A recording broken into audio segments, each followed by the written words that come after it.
Bueno, hola, ya volvimos. Ahora vamos a ver reacciones transfusionales. Bueno, para empezar, las reacciones transfusionales las podemos clasificar por su origen, si tienen origen inmunológico o no inmunológico, y las podemos clasificar por el tiempo en el que aparecen como inmediatas o tardías. Entonces, las indicaciones para prevenir o evaluar, darnos cuenta de que el paciente está sufriendo una reacción transfusional es tomar los signos vitales 15 minutos antes de la transfusión, durante y 15 minutos después. Ahora, siempre que hay una reacción transfusional se debe reportar al banco de sangre, excepto si es una reacción febril no hemolítica. Ya veremos qué es. Y para reducir el riesgo de reacciones transfusionales podemos usar filtros leucorreductores, que pues al meterle el hemocomponente le ponemos esos filtros para que digamos que atrape los leucocitos y así reduzcamos el riesgo, ¿no? Entonces, primero vamos a hablar de las reacciones tardías, que son aquellas que aparecen 24 horas después de administrado el componente. Las vamos a dividir como inmunes, no inmunes. Inmunes son la reacción hemolítica retardada, la aloinmunización a los antígenos eritrocitarios, la púrpura post-transfusión y la HT, que es lo de reacción de antígeno contra huésped relacionado a transfusión. Luego tenemos las no inmunes, que son la transmisión de infecciones, la transmisión de priones, la hemosiderosis transfusional y la formación de inhibidores. Y ahora vamos a ver cada una de ellas. Primero tenemos las inmunes, reacción hemolítica retardada. Esta es por una inmunización primaria o respuesta amnésica a inmunización previa. Es decir, se forman anticuerpos que van en contra de los eritrocitos, que puede ser una inmunización primaria, se refiere a que días después empiezas a hacer esos anticuerpos, o sea, empieza la presentación de antígeno, entonces haces a los anticuerpos, o puede ser que haya tenido una inmunización previa, por ejemplo, una persona, una mujer que estuvo embarazada, que tuvo una inmunización por ese embarazo, y respuesta amnésica se refiere que es como, ya tenía los anticuerpos, pero es una respuesta retardada, o sea, que el organismo se tarda en hacer clic. Entonces, el cuadro es que se va a ver con febrícula, puede haber anemia, ictericia porque es una reacción hemolítica, elevación de las enzimas hepáticas, como la LDH, y el CUMS directo va a ser positivo porque hay una mediación inmunológica. El tratamiento aquí va a ser sintomático y monitorización. Bien. Después vamos con la púrpura transfusional, que es una respuesta amnésica, o sea, como que también retardada, a antígenos plaquetarios. Y la mayoría van contra uno que se llama HPA1, o sea, en pocas palabras, son anticuerpos que van en contra de las plaquetas. Si estamos hablando de anticuerpos que van en contra de eritrocitos, es reacción hemolítica, y si es en contra de plaquetas, es púrpura. Estas se ven más en mujeres, precisamente por la inmunización por embarazos o transfusiones previas. El cuadro es una trombocitopenia de instauración aguda, petequias y sangrado mucocutáneo, o por ejemplo, una gingivorragia o algo así. Tratamiento aquí también va a ser sintomático, pero también tenemos que dar gamma globulina IB, que se calcula a 1 gramo por kilo. Y esto para reducir la respuesta inmune, ¿no? Luego, enfermedad injerto contra huésped asociado a transfusión, que es el HT. Aquí hay anticuerpos que van en contra de las células de la médula ósea, porque se infunden linfocitos T a un paciente inmunosuprimido. O sea, en el paquete, en el paquete de transfusión que te meten, vienen muchos linfocitos T que ya vienen, digamos que sensibilizados a ciertos antígenos. Y esos antígenos se parecen mucho a algunos que tienes en la médula ósea. Entonces empiezan a suprimir a tu médula ósea, empiezan a hacer aplasia de médula ósea porque están destruyéndola. Y lo vamos a ver clínicamente como fiebre, erupción cutánea, náusea y vómito, diarrea, colestasis y pancitopenia, porque como está atacando la médula ósea, todas las líneas celulares se van a reducir. Y esta es muy peligrosa porque puede llevar incluso a la muerte. Inicia 10 a 15 días después de la transfusión, en lo que digamos que proliferan esos linfocitos T y etcétera.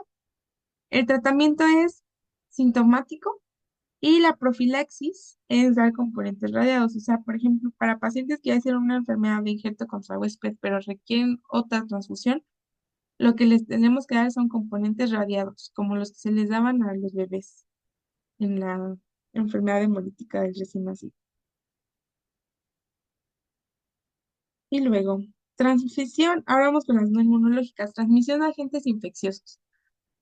Ahora, recuerda que para poder donar sangre se hace un escrutinio de ciertas enfermedades, como son la hepatitis B, C y D, el VIH y la sífilis.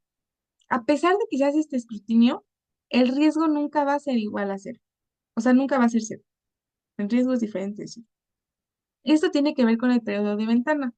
Si ya viste el video de hemocomponentes, ahí te decía que aproximadamente hay un periodo de ventana de 24 horas en el que muchas infecciones no van a poder ser detectables.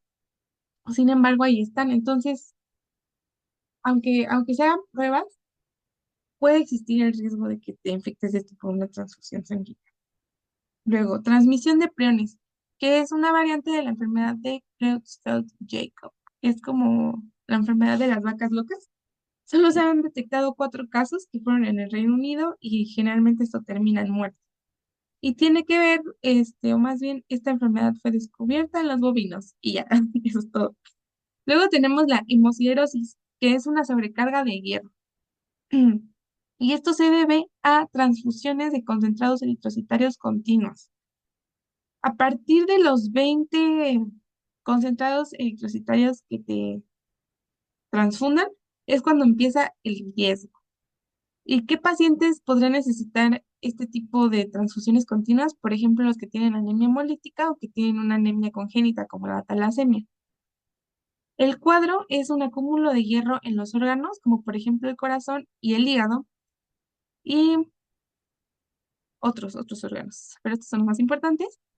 Y aquí, en estos pacientes, lo que tenemos que hacer es un seguimiento de sus niveles de ferritina para ver si están acumulando hierro. El tratamiento consiste en que antes del hierro, que así como lo vimos en nefro, secuestran y excretan el hierro. Por ejemplo, la deferoxamina lo que hace es excretar el hierro vía renal. Y luego vamos con la formación de inhibidores, que esta ocurre en pacientes que son con deficiencia de factores tratados con factores plasmáticos. Es decir, que empiezan a ser inhibidores de la coagulación. ¿Ok? Y luego tenemos ya las reacciones inmediatas. Aquí tenemos la reacción febril no hemolítica, que es la más frecuente de todas las reacciones transfusionales, pero también es muy leve. Es muy leve, no pasa más. No tiene mediación inmunológica, es leve y no contraindica ni siquiera la transfusión. O sea, puede seguirla transfundiendo. Solamente es como una fiebrecita. Una fiebrecita, no pasa más. Ahora, recuerda que la fiebre también puede ser causada por la patología base. O sea, puede ser que el paciente mientras lo está transfundiendo tiene fiebre, pero puede ser este tipo de reacción febril no hemolítica o puede ser porque su misma enfermedad, por ejemplo, una leucemia, es la que le está causando la fiebre. No una leucemia, no, un linfoma o algo así. Ahora, tenemos la reacción febril por contaminación, que sería el principal diagnóstico diferencial de esta. Ahora, las plaquetas son las que son más susceptibles a contaminarse, porque se almacenan a temperatura ambiente. Se han reportado casos de contaminación por gram positivos, que incluso pueden venir también de la misma piel del paciente cuando le meten la aguja, aunque en México también se han encontrado contaminación por gram negativos. ¿Y cómo vamos a diferenciar esta de esta? Porque esta es un paciente que clínicamente va empeorando. Va a tener fiebre persistente, que no se quita por ejemplo, con paracetamol, con medicamentos así. Aumenta la frecuencia cardíaca, aumenta la frecuencia respiratoria y puede causar hipotensión. Ahora, el manejo aquí sí debemos de suspender la transfusión y se deben de hacer obligatoriamente cultivos tanto de el paquete que se está transfundiendo como del paciente. Ahora vamos con las reacciones alérgicas. Aquí las que tienen más riesgo de causar reacciones alérgicas son el plasma, ya lo habíamos dicho, porque es pura proteína, crioprecipitados y plaquetas. Bueno, esto viene en el video de hemocomponentes, ¿no? Ajá. Luego, puede haber reacciones alérgicas leves, como por ejemplo una urticaria, donde el tratamiento son antihistamínicos. Pero hay reacciones graves que pueden llegar hasta choque anafiláctico. Y aquí el tratamiento es epinefrina. Y tenemos la última, que es la reacción hemolítica. Esta se da rápidamente en los primeros minutos. Y los que tienen mayor riesgo de acción a una reacción hemolítica son los concentrados eritrocitarios, obviamente, porque es hemolítico. Aunque puede ser cualquier tipo de hemocomponente por eritrocitos residuales. Por ejemplo, un plasma que le queden eritrocitos, unas plaquetas que traigan eritrocitos, o sea, cualquiera te lo puede dar, pero obviamente es más el peso que tienen los concentrados eritrocitarios. Y está relacionado con transfundir un grupo que no es compatible o sistemas antigénicos raros. O sea, algunos que son diferentes a los antígenos ABO o RH. O sea, o sea, es una reacción hemolítica rápida porque recuerda que tú ya tienes anticuerpos preformados en tu suero. Por ejemplo, si tienes sangre tipo O, vas a tener anticuerpos anti-A y anti-B, o sea, ya están preformados, ya los tienes en el suero. Entonces, si te meten sangre tipo A y tú eres O, luego esos anticuerpos van a reaccionar y van a empezar a destruir tus eritrocitos, generando una reacción hemolítica. Recuerda, estos son los sistemas antigénicos más importantes y son los en los que se basan las transfusiones, pero hay otros mucho más raros. Entonces, pues estos te pueden causar esto. El cuadro clínico, pues, va a ser coliuria, porque se están destruyendo todos los eritrocitos y están haciendo, pigmentos. Puede haber lumbalgia, algo que los pacientes describen como sensación de muerte y elevación de la frecuencia cardíaca. El manejo, evidentemente, va a ser, detener la transfusión y tenemos que reevaluar el grupo sanguíneo para ver si le estamos metiendo el correcto y tenemos que tomar un ego para ver si es que hay bilirrubina, ¿no? Para ver si se están destruyendo los eritrocitos. Y eso es todo, gracias. Gracias por ver.